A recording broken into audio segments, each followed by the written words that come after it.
Hi, this is Naomi with Sword and Steel, and today we're looking at the Slave to Darkness army box. I have all of the miniatures fully assembled so that you can look at them nice up close and personal, as well as we're going to go through the various things I found during assembly that you may want to think about before you assemble your own miniatures.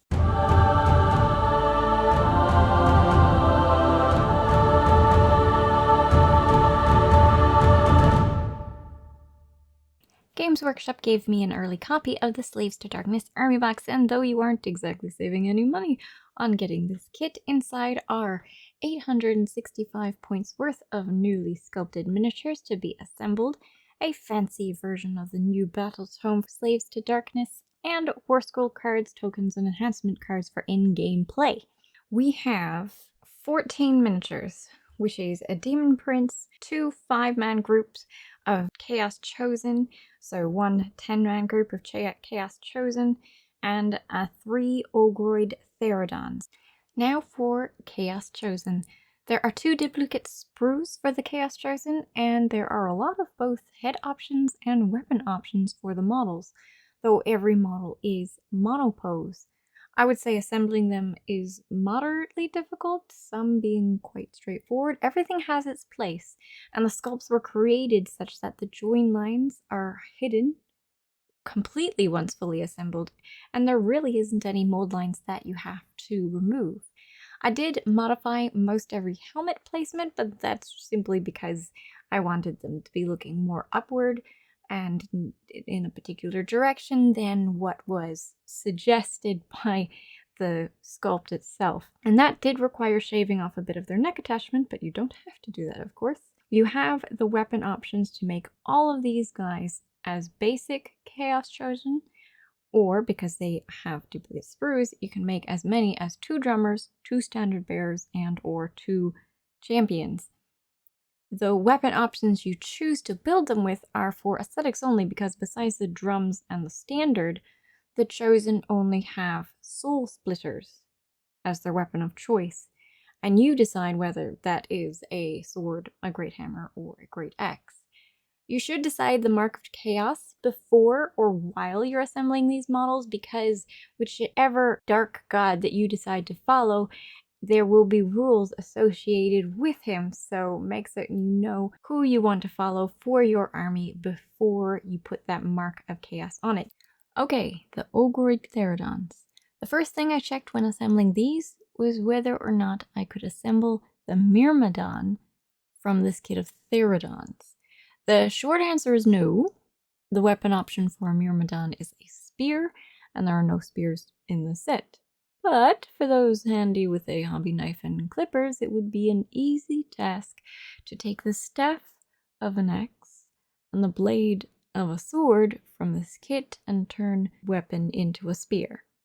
And you even get a shield for the Myrmidon, though the shield on the Myrmidon is completely aesthetics, as there are no rules currently for a Myrmidon shield. Now, back to the Therodons themselves. When assembling them, you need to consider whether to give them great axes or to give them swords and shields. I chose great axes because I like the idea of better rend and better damage. However, if you prefer a better saving throw bonus, then you can take the sword and shield combination. You'll also need to decide whether you want to have a hornblower and a standard bearer. You only need one of each in a group of 3, and you only get one of each. Again, you'll want to decide the Mark of Chaos that your army will be using. If you would like to change out the symbol depending on your mood, all of the marks come as separate pieces, so a couple tiny magnets will do the job. You will have plenty of extra bits in this kit though, as there are 5 head options, 4 axes, 4 swords, and 3 shields. You also get extra chaos-themed bits to use in terrain or to fancify any of your other models. Assembling these, I could tell that the designers tried very hard to hide all of the join lines, which is hard to do on a model that is mostly flesh, but they did an admirable job hiding in the ribs, hiding under weapons, and so on. All I needed to do was fill the lines with plastic glue as I went, or brush across the lines in perpendicular strokes, and I could make the join lines go away. These are really nice models, and I enjoyed putting them together. The Demon Prince was quite similar in its join lines. The Demon Prince has a wealth of options to decide on as you build it, those that are just for looks and those that make functional differences in game.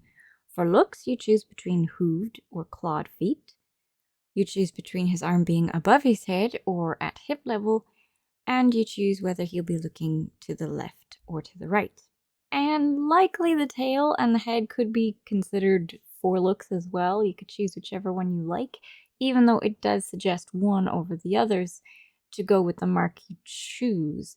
But realistically, you could choose whichever one you wanted, and no one would notice as long as you don't specifically paint them to look like one of the other Chaos God's minions.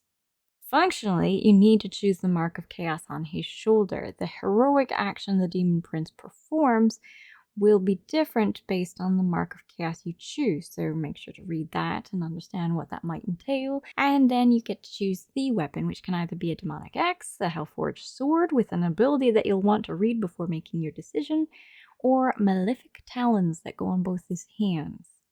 The last choice to make that is functional is whether to give your Demon Prince wings or not. If you give him wings, he'll be able to fly and move 12 inches rather than 8 inches. If you choose the Trophy Rack, on the other hand, he gains the Mounted Skull of Fallen Foes ability, which allows nearby allies, starting with 9 inches, to skip battle shock tests, and it gets better as he destroys things. So there's lots of choices to make, and you'll want to have that figured out before you assemble him. Magnetizing the wings versus the Trophy Rack should be pretty straightforward, since there are slots that the wings of the Trophy Rack go into, and because all of the various heads are full heads that attach to the same neck, you could magnetize the heads on so you can switch out which guy is which. And that's the army. So thanks for watching. I hope you enjoyed. Like and subscribe if you did, and I will catch you in the next video. Bye! This, if it worked well for you, is both Blood for the Blood God by the Citadel and the new Sigvold Burgundy. Together they make some lovely blood effects. See that?